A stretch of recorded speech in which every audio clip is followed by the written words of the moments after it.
Assalamualaikum warahmatullahi wabarakatuh. Pertemuan ke-8 adalah ujian tengah semester atau UTS. Sedangkan pertemuan ke-9 dari mata kuliah Hukum Internasional membahas dua topik, yaitu Territorial Rights and the Law of the Sea, hak suatu negara terhadap suatu wilayah teritorial dan juga hukum laut internasional. Jadi karena materi ini cukup panjang, saya akan membaginya menjadi dua video. Video pertama, Meeting 8 tentang territorial, video kedua Meeting 9 tentang the law of the sea.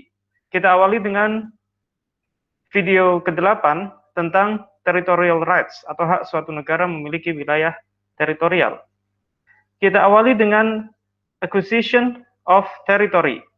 Bagaimana suatu negara bisa mendapatkan wilayah kedaulatan negaranya? Kedaulatan terhadap suatu wilayah definisinya adalah hak suatu negara, hak pemerintah suatu negara untuk melaksanakan di dalam wilayahnya segala bentuk hukum yang diterapkan tanpa ada intervensi dari negara lain, dan hak pemerintah negara tersebut untuk menjalankan fungsi-fungsinya sebagai negara. Tanpa suatu wilayah, maka suatu entitas hukum tidak bisa disebut sebagai negara. Dan negara-negara lain bisa jadi berdasarkan perjanjian atau hukum kebiasaan memiliki hak terbatas terhadap wilayah tertentu, misalnya hak untuk melewati wilayah tersebut, tapi belum tentu memiliki kedaulatan atas wilayah tersebut. Jadi nanti akan kita bahas perbedaannya.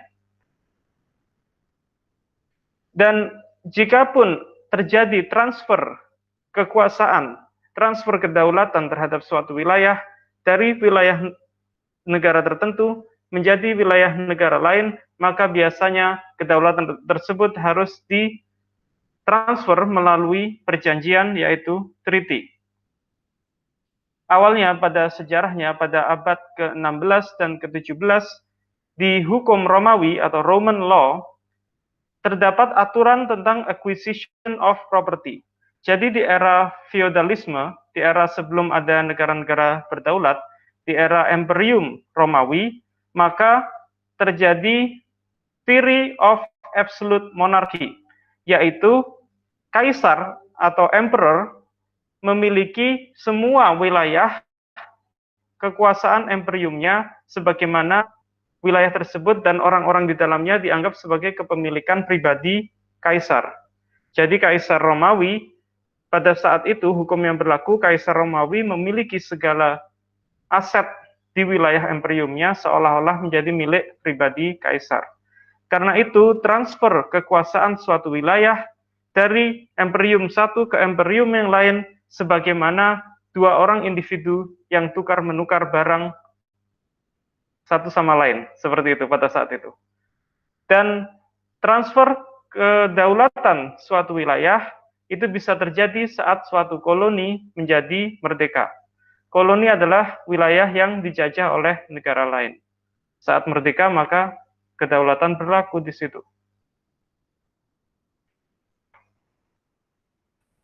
Cara pertama suatu negara untuk mendapatkan wilayah adalah cession.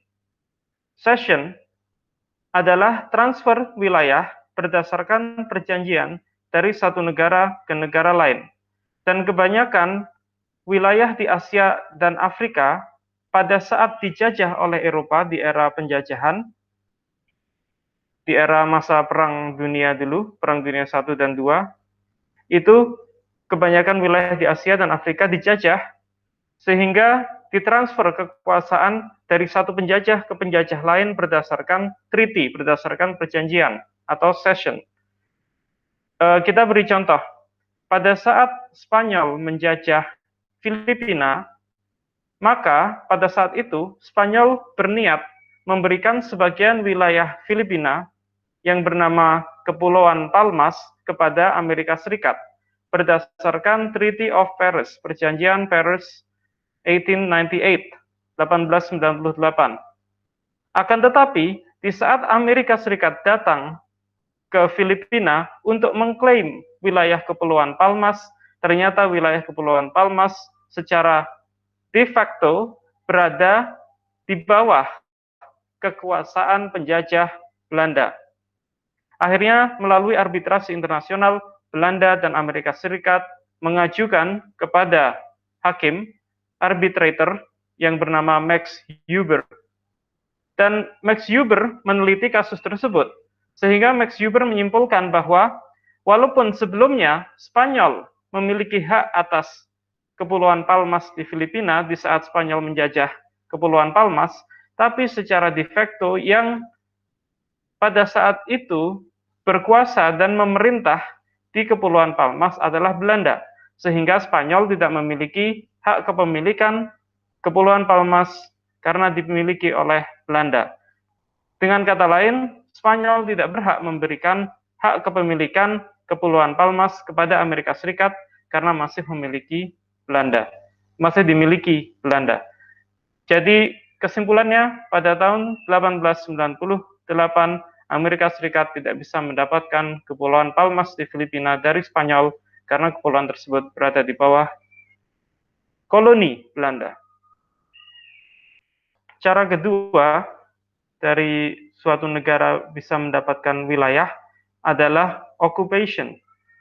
Occupation atau okupasi adalah suatu negara atau pemerintah suatu negara mendapatkan wilayah yang berupa terra nullius dan mengklaim kedaulatannya di wilayah tersebut.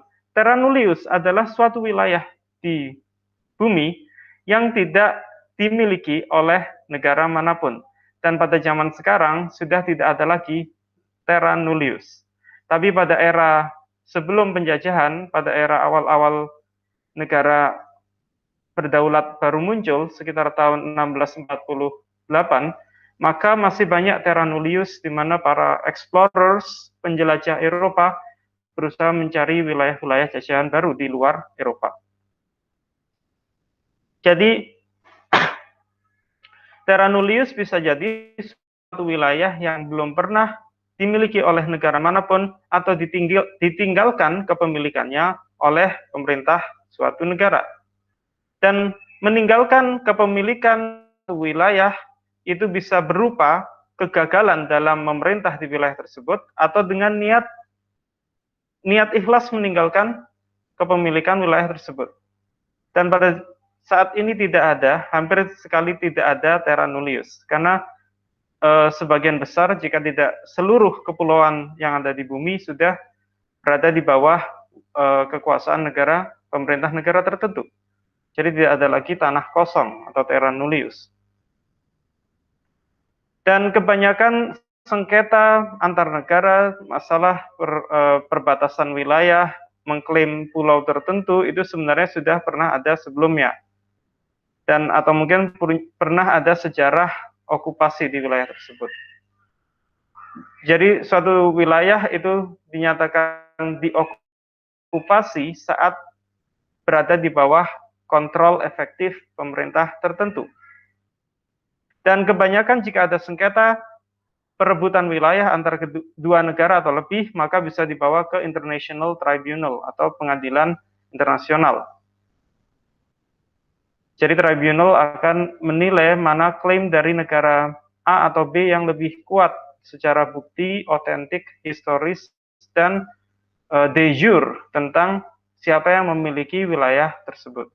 Kita beri contoh di sini, kepemilikan Greenland. Greenland adalah suatu kepulauan di sebelah timur Kanada, dekat dengan kutub utara. Jadi ada conflicting claim, dua negara yang mengklaim Greenland. Salah satunya adalah Denmark dan yang lain adalah Norway. Jadi arbitrasi tribunal memutuskan, pengadilan internasional memutuskan bahwa Denmark memiliki kekuasaan kedaulatan atas Greenland dan menolak klaim Norway. Norway menamai Greenland sebagai Erik Lod's Land, yang dianggap Norway sebagai terra nullius, sehingga Norway ingin mendeklarasikan okupasinya di Greenland pada tahun 1931.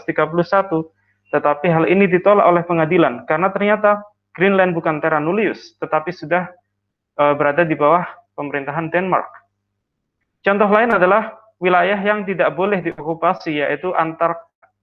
Kenapa kutub selatan, Antarktika tidak boleh diokupasi? Karena akan menimbulkan ketidakstabilan ekosistem di bumi, berhubung Antarktika adalah kebanyakan ditutupi es dan segala aktivitas negara di situ tidak boleh mengklaim tanah tersebut karena akan membahayakan ekosistem di bumi berdasarkan perjanjian internasional. Cara ketiga, suatu negara mendapatkan wilayah adalah prescription. Prescription adalah mendapatkan wilayah yang menjadi sebenarnya wilayah itu sebelumnya adalah wilayah negara lain, tapi menjadi wilayah negara lain di saat sudah ada perjanjian transfer kekuasaan terhadap wilayah tersebut. Misalnya terjadi perang antar dua negara, lalu negara yang kalah menyerahkan wilayah tersebut, atau mungkin tidak terjadi perang, tapi melalui negosiasi, atau melalui competing claims, jadi antar klaim siapa yang bisa membuktikan pemerintah negara mana yang paling memiliki peran lebih kuat dalam pemerintahan di wilayah tersebut, maka menang klaimnya terhadap wilayah tersebut. Dan ini menjadi blur, menjadi area ranah abu-abu. Apakah wilayah yang diperebutkan tersebut terra nullius atau tanah kosong, atau sudah pernah dimiliki oleh negara sebelumnya, baik itu negara pertama, negara kedua, dan lain-lain. Dan Permanent Court of International Justice, jadi Permanent Court of International Justice adalah nama lain International Court of Justice, tapi nama Permanent Court of International Justice adalah nama ICJ sebelum Perang Dunia II, sebelum 1945, tapi pasca Perang Dunia I. Tempatnya dan gedungnya sama di Den Haag. Permanent Court of International Justice memutuskan bahwa Denmark memiliki Greenland berdasarkan bukti bahwa Denmark telah memberi perintah, maksudnya memerintah di Greenland dengan kontrol, dengan kemampuan memanage tanah tersebut lebih baik daripada Norway.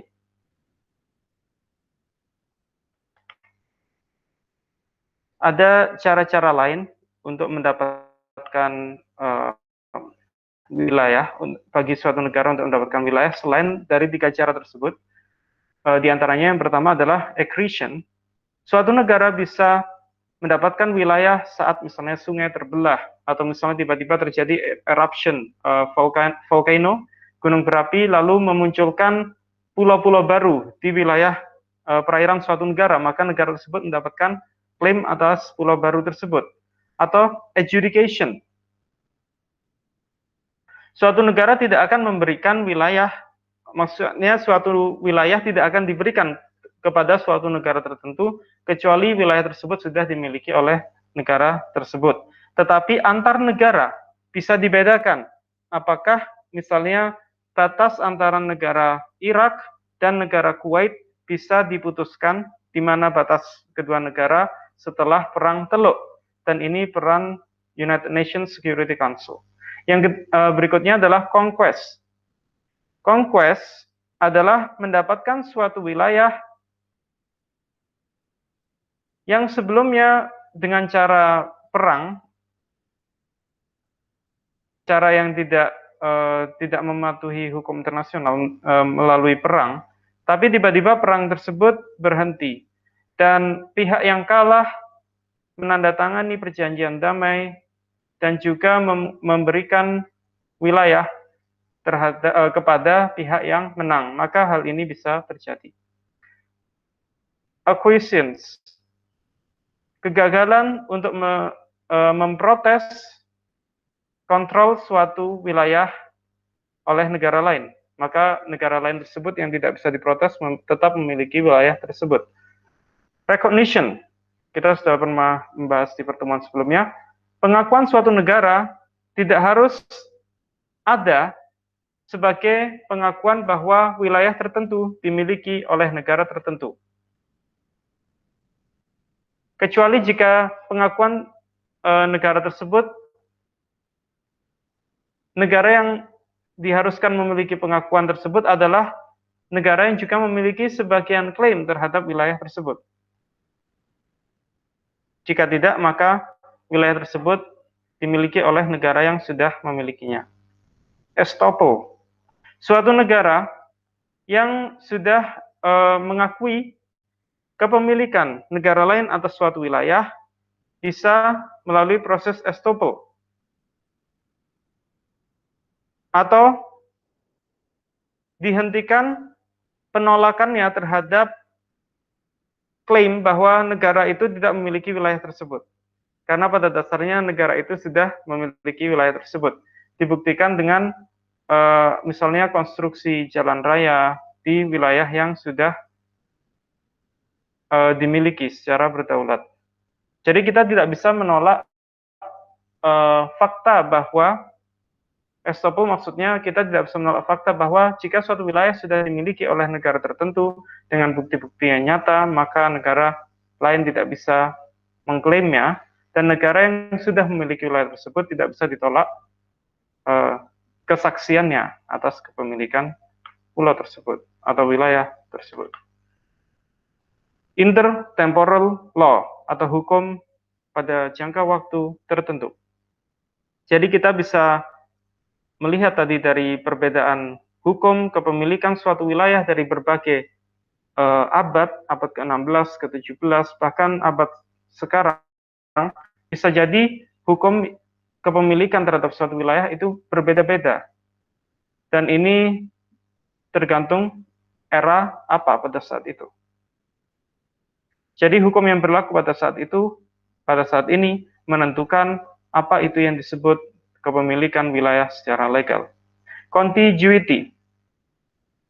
Jadi tidak mungkin kita bisa menunjukkan adanya aturan positif, aturan internasional positif dalam suatu kepulauan yang berada di luar territorial water.